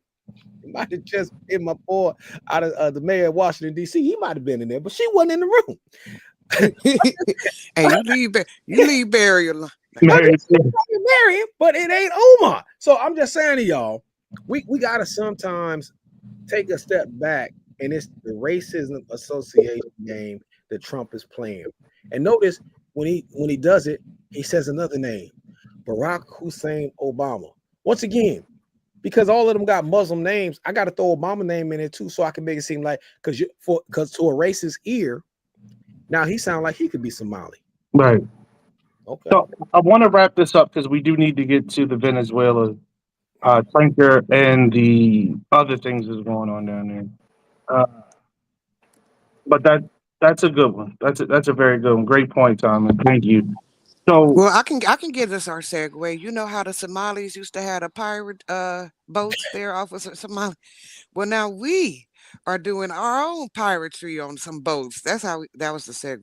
Okay. okay, that'll work too. That'll work too. And Rodney is definitely disappointed in that, as he's expressed his frustration on several occasions because, it's been reported that SEAL Team 6 were involved in the taking of the tanker. Now, if you're not military, if you don't understand what that means, that's a big freaking deal. That SEAL Team 6 is a very specialized unit. SEAL Team 6 has served with distinction and honor in many campaigns, and this is not a good look for them. This is not a good look for them at all. This is not a good look for our usage of that strike force either. This is um, this is bad business. I don't know. I don't know another way to express it, but it's bad But you business. know what it is? It's bad business in that country anyway. It's two presidents of that country. It's one legitimate woman and one illegitimate dude in there stabbing each other in the face and the back, and he got her hiding in the corner in a hidey hole. And then our president is threatening him if he even pull his pinky toe out, he be gone. It's a total shit show. Well, So we're able to be that brazen with the nation because it's a nation on the brink of fallout. You know. This is a congressional issue. yes, This because there is the Congress have not declared war. yes, There is no war. These are war crimes, and we yes. have to call it what it is. Again, it's not no maybe. This has nothing to do with maybe. If the law is the law, and part of the problem is they're trying to rewrite the law. And you have that a lot, like the thing is, and this is my fear, y'all. My fear is that Trump has gone so far off of the script that when the Democrats do seize power, they hardly ever walk it all back. I'm still pissed off that we got No Child Left Behind, and we all know that it's shameful. Yeah, Still yeah. We upset. should have left them kids all the way behind. That's the truth. I'm still upset off of the Patriot Act. Still, We don't even know all the rules, Thomas. People being victims of it, and they don't even know all the rules. 100%, sister, and that's the thing that I'm like worried about is that he's gone so far, y'all, with just making up laws and wars and things of that nature that the next person get in, even if they're a Democrat, can just declare war on someone just because he set that precedent. And the Supreme Court and Congress have kind of sat back and zipped their mouths. But ain't we been kind of beefing with this nation now almost 20 years? Like the name Maduro and all. And I'm telling you, us in Venezuela, we've been through this for more than this ain't new. We've been Okay. back and forth, doing something weird with that nation. And I'm not even I don't even talk about the coke. I'm just talking about just like But as a nation. but let's look at that. Let's speak to that thing in the phone slip. Let's look at that. So, according to our government's information, they are a very minor player in drug trafficking with the very minor player in drug trafficking in the United States of America. So, for us to try to utilize that as a guise to do the boat strikes, for us to use that as a guise to seize the oil tanker, is It's baloney. I'm trying to do better words. I'm trying to do better words. It's baloney. It's malarkey. Uh, what this is about, and folks are commenting left and right, right and left. It's about the resources that Venezuela has. Venezuela has a lot of oil. They have a lot of oil and they have a lot of precious metals. And these metals are necessary for things like cell phones, oil fracking, plastic manufacturing, a number of things. And go back to the deal that the administration just struck with Ukrainians to get first pecking order of their uh, natural their minerals. This is in line with that. I think that we don't have enough here in America. I know we don't, and our focus is taking it from whomever it does, like we've done with other resources in the past. If you have this and we need that, well, we will figure out a way in order to help you so that it helps us, or we'll just take it. You know, if you all recall, a lot of the comments from the veterans of the Vietnam War were their frustrations came from we couldn't fire in Laos, we couldn't fire into Cambodia. Those were considered off limits, but the the Vietnamese, North Vietnamese, were over there setting up missile batteries and the like because they knew the Americans wouldn't attack. Well, why wouldn't they attack? Because Exxon and BP were over there pumping oil right and left, left and right. So those were no attack zones because oil was coming from over there. Facts. It's like, nope, you can't come over here, dog. But the North Vietnamese would go over there and they would set up, again, rocket launchers and the like to Mhm. fire at helicopters, planes, you name it, Yeah. troops, anything. Yeah. And they didn't care. Mhm. But But again, it's my but this is what we're gonna have to figure out, Lee. Eventually there will be a you heard the coalition of the willing, Mhm, right? It'll mhm. be a coalition of willing banana republics, as you calling them, Mr. Rodney. It'd be a coalition of willing banana republics. And what you don't want is for them, but that might have been the scheme, right? Destabilize all them people start marching north because they marched north as far as from as down north as hell, they was marching north from every nation but Argentina, because Argentinians are too bold and brazen and prideful to move anywhere. But we've been taking on these people. And so what we saying now, we mad because we had to take all y'all people and accommodate them in the United States. So give me that damn oil so I can offset the cost of dealing with Marcella. What are we doing?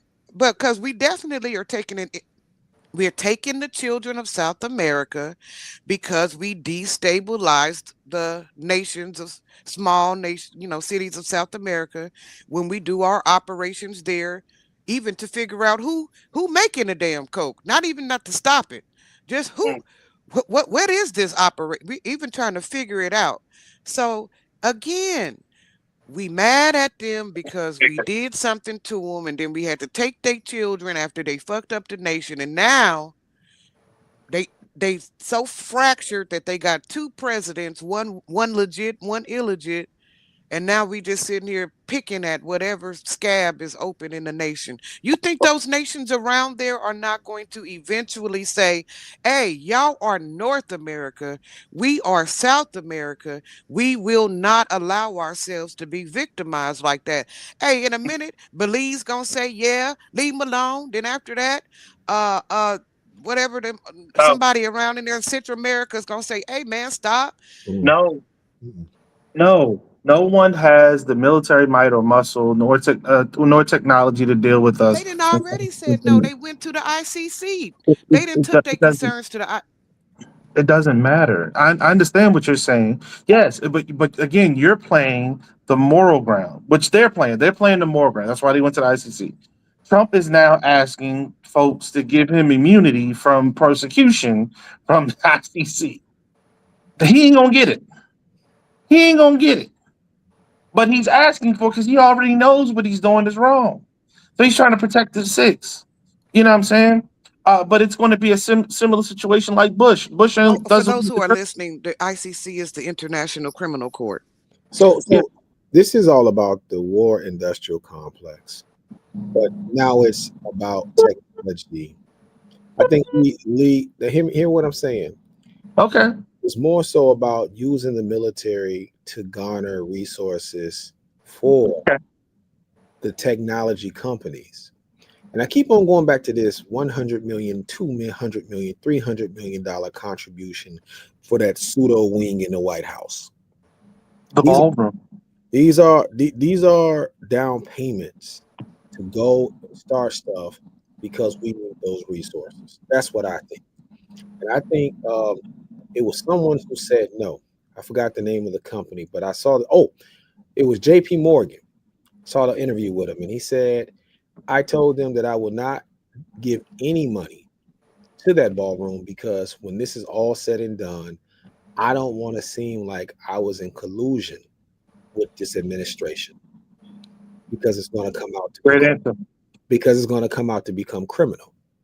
Oh And, yeah. and what I'm telling y'all is we're seeing a criminal operation that's happening in front of our eyes for the devices that we love, whether it's Apple, whether it's Amazon, whether it's all of these other things. This White House has been using all of this. And that's why JP Morgan, when he said that caught my ear. He said, no, because I don't want to be a part of the collusion. I said, what? He said, yeah, because when this is all over, it's going to come out to be criminal. And I think people need to look at it. They're not mad at Venezuela. The Venezuelans didn't do anything. This is about being able to be a bully. And we got a bully in there, and he knows that he can bully this. And you're right, Mal. A lot of people are going to go to prison when it's all said and done. Did you not see what happened yesterday with Christy Nome? Did you guys not see what they said about Christy Nome? She's No, on out, and they already talking about, yo, we're setting your ass up for impeachment. We've already followed you. Hey, listen, it's going. Pete Hegseth, have you not heard what the Republicans are saying? They want him gone too. Because of all of this stuff, because people are seeing it. That's not why the Secretary of War. the Secretary of War, they want him gone too. They want Christy Nome go. Listen, y'all, there's a lot of stuff that's happening. Aren't these the same people that appointed these folks though? Didn't they come before them? Did they not have a say so in their appointments? Are these not the same people that are their fucking job is supposed to be investigating these folks so that when they come before them, they can actually ask them hardball questions and hold them to account if they then lied to them? Are they not the same people? What the hell did they not understand before now that they now all of a sudden, oh no, you were bad for the country? They thought Project 2025 meant 2020 forever. And what I thought at No, first, they were kissing the ring. They were kissing the ring to a loser. they were. And what I've heard, like, because at first I was thinking, oh yeah, the people in Indiana, they stood up, whatever. But then I didn't put that on the agenda for today. I heard the backstory, and the backstory was like, oh, we lost in Florida. Oh, we lost in Georgia. Oh, people are quitting.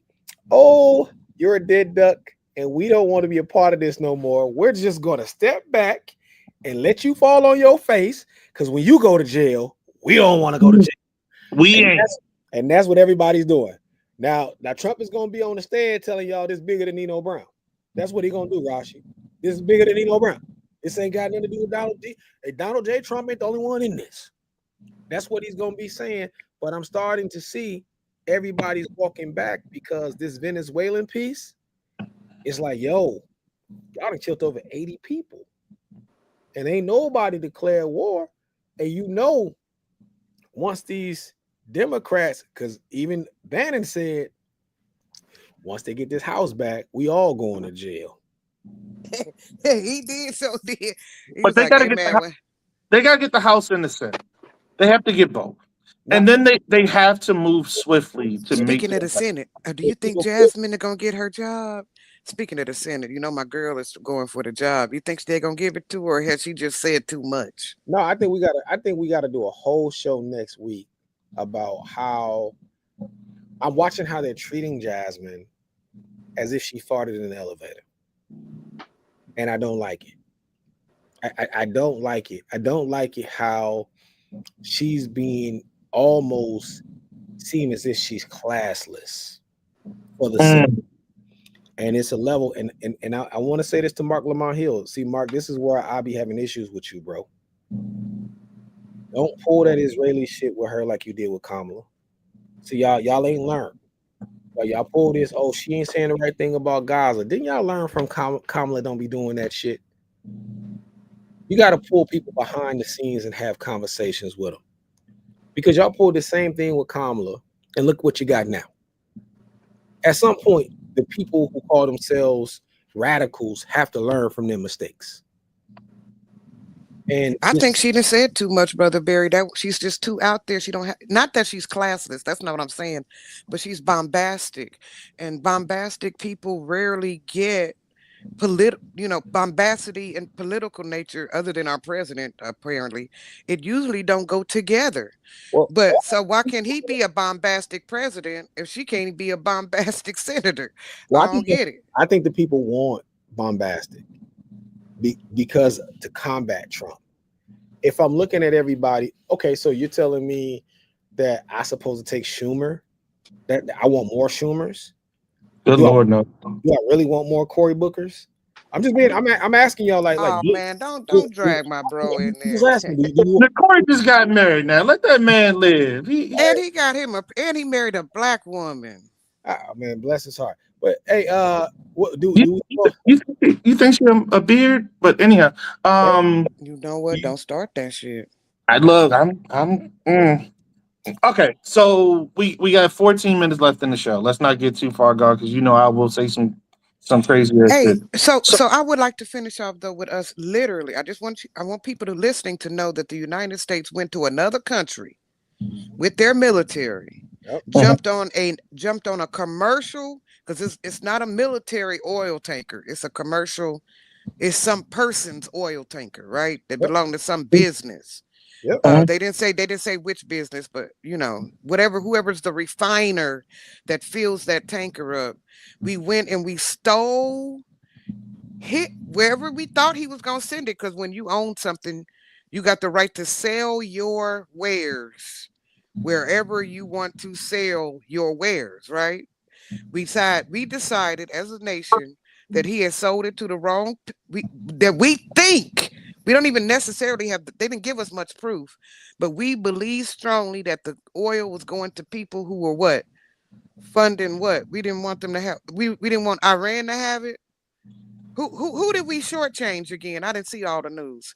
No, Who did we so take the oil? Who did we not? I know who we took the oil from. It was Venezuela, but who eventually was supposed to get it that we denied? well, that's a little murky. So Exactly. So we jumped on the boat. We sent our military though. Our military, not some mercenaries, we sent our military to go take some businessman's product there you away go. from the waters of his own nation. Right. So And then now we're trying to decide what we're going to do with the product that we stole. No. So allegedly, this is black market oil, and it's going to come to a U.S. port. The U.S. will seize the oil, and they'll return the ship. The Russians have jumped into this, pledging allegiance to the Venezuela. So obviously, that has led Trump to change his tune to a degree. But supposedly, it's supposed to come to a U.S. port. It's supposed to be drained, and then the ship returned back to Venezuela. Yeah, I know, right? Sound like Haiti to me. Man, look, that shit is a pirate heist at the highest level. For So real. what's the difference between that and what the Somalis used to do? Not a damn thing. But it's a white American president, so that's the difference. That's the And we answer. can't say nothing. We can't say, hey, we don't steal. We don't steal. Give it back. We don't steal. We can say all kinds of stuff, but the video is the video and the facts are the facts. So you can say whatever you want to say. It's just it is what it is. I want to get to Sharon Moore before we end. And yeah, right. This boy, 39 years old, former head coach for the Michigan Wolverines football team. He's been charged with home invasion, stalking. He threatened to kill himself. He broke into the home of his former lover. Now, this dude's married, by the way. Broke into the home of his former lover, talking about he was going to kill himself, and if he killed himself, his blood would be on her hands. Mhm. Mental illness is real, but I'll Nah, also brother, I'm gonna tell you in my brother Umar voice. He was on there messing with that snow bunny. I'll And so also never mind, never mind. I will also like to add that I think I've had some good pussy in my days. I ain't never had no pussy that's gonna make me break into somebody's house and kill myself. I don't know what So that girl got on her. he did. So Oh, let's It so was melanin. She got so, melanin. let's not frame it the way they framed it. He went over there to confront her for getting him fired. mm, That's different because remember there was an investigation and they found nothing. She flipped in the 23rd hour and said because he fired her, she told them that they were in a relationship and that's what got him fired. So he went over there to confront her. And I can believe that he probably felt like his world was coming to an end because of the fact that he lost his job. He's probably going to lose his wife and his dignity based off of this relationship with this girl.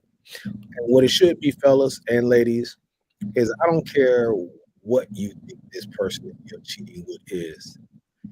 There is no trust amongst thieves. You cannot trust like the cheating piece. I can tell you from experience. Don't think the person that's in the heist with you is in the heist with you. You got everything to lose. They got everything to gain. She got a 60% raise. That wasn't enough. This man was making $3 million a year. She was only making 90. She could have kept her mouth closed and he could have been cutting her a check for that that. couldn't have been fun. She could have kept her mouth closed and he could have been cutting her that check for that 90. And they still could have been doing what they do. The thing is, this is why relationships, if men don't know when you sleep with a woman, she thinks she owns you, fella. And you ain't gonna be able to just discard her when you want to. It don't work that way. Men think they got all this power, all this juice. You only do with a woman what she lets you do. And when she don't want to let you do it no more, you're done. So you learned that the hard way. Oh, Rodney back there listening to slow music. Rodney back there What was listening to that? R. Kelly. Guess you back there listening to R. So do we really look, and let me tell you, remember how we say the us and them? I'm gonna tell you how black women feel. Kelly. They get y'all them white ladies get y'all called up damn near all. Not us, because I want no white but a Cadillac, and I'm gonna trade that bitch in when it get too many But miles. but look, why do we all why is them white ladies forever getting y'all? Like this is like Why the so- 12th in this year. This like the 12th downfall of a black man because of his Is she white? lustful ways for the white woman. But no, I'm just Is she joking. white or is she I do past? want y'all to hear Oh, she white, she Lee white, you white too. talking, but I don't see I don't hear no words. There's something No, happening. no, I heard him, Rashi. Do you hear me, Rashi? I do. I can hear you, but I couldn't hear Lee. Yeah, he was. I heard him. I said, is she white or was she passing? Is she passing? She 'Cause white. she look a little dark. Why can't I hear him? I don't know, but I know that. he asked was she white, Rashi, and I said she is white. Both of them was. His wife white too.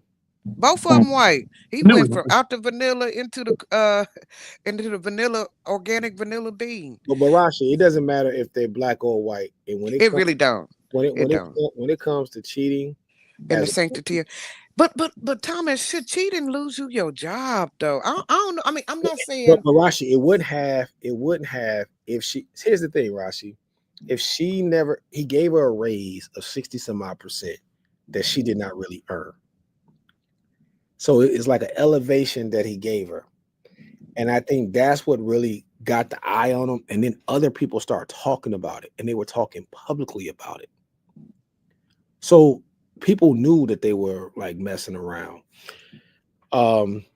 And that school has had so many scandals, Rashi. yeah, I've heard, yeah. Yes, for I all the don't know. I'm on the fence, brothers, because while I do not I don't play with I'm not down with this world. I got all them white men's words. I would be a really good white man's wife because look, I had already messed with an engineer, and I know how to sit in the meetings. I know how to not drink too much wine and have my hair done. It's a persona you got to do when you down with the swirl. I know I just couldn't do it. I couldn't do it. So, but when you get people who are able, when you get people who are able, it just still don't feel right to punish them for it. What they say, they love who they love. Mm. And so it's such a weird place to be in. I don't like to see any marriage broke up, but it's not like he went back black. It's not like he cheated on his black wife. In fact, it's really weird because if you look at both these women right next to each other, it's I ain't trying to be racist. No, all white women don't look alike. But these particular two women look very similar. So it's like maybe one of them Well, he talked a has a lot and the type. other one got the chance to shut the hell up. Well, he has a The point type. of the matter is, you got to be, hey, fellas, keep it clean. Separation of church and state. Don't shit where you eat. Don't, I mean, there's a whole lot of, what they call it, parables for this. But Right. the idea is please separate your business from your cock. Because if you keep squirting semen over your job, you are going to be fired. Eventually, you are going to be fired. Like, I don't know anybody who gets to play them kind of games on their job long term and don't eventually have to pay the piper. You know what I'm saying?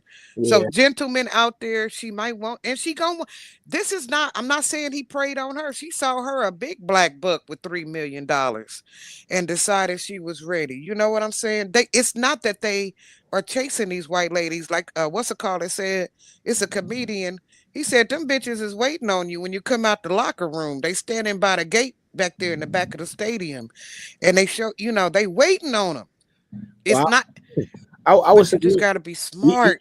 even if they're waiting on you, we got 4 minutes left. Even if they're waiting on you, you just have to be mindful of your position and never let no one trick you out of your position. Before do we say our goodbyes at this point? I'm about to say my goodbye. Did you I, know that a I teacher at wanted my to, school got his ribs broken by a student this week? There was a fight. The teacher put himself in between the two kids. One little kid decided to go ham on his back. He had to go to the hospital. He has a fractured rib. It's no. all right. All right. It's weird out there in these I, streets. I wanted to get Marlon's quote in before we did that, but that's fine. If Michigan would have beat Ohio State, this story never comes Go out. ahead. Like I agree with you 100%. Rashi, thank you for coming in. I swear I see his lips moving. I do not hear his words. I'm just trying to thank you, sis. That's it. He And said, I know he's talking about me because he he pointed his said finger and he said said Rashi. he said thank you, Rashi. I don't know why she can't hear me. Can you hear me, Thomas? I can hear you, but I don't know what's going on. I'm being your interpreter. Um, Rashi, he said thank you. she probably just blocked me on purpose. You know how she do. He said Thomas, you got anything to add? the only thing that I would say is, man, listen, go to the watchapp.org and download your app today. Listen, man, this technology is crazy. I love it. I love it. I love it. It gets better every day. And we're just we're moving and grooving, and make sure you get in. But salute to everybody out there. Stay warm. It's negative 21 out here, and it feels like negative 30. So, yeah. Well, it's 50 degrees in Vegas, so I Yeah, will. don't be I'll that. definitely be mindful of that as I go outside. Don't be It's that. air conditioned during the daytime and heat in the evening because it gets down to like the 50s and 40s in the evening. So Don't be that.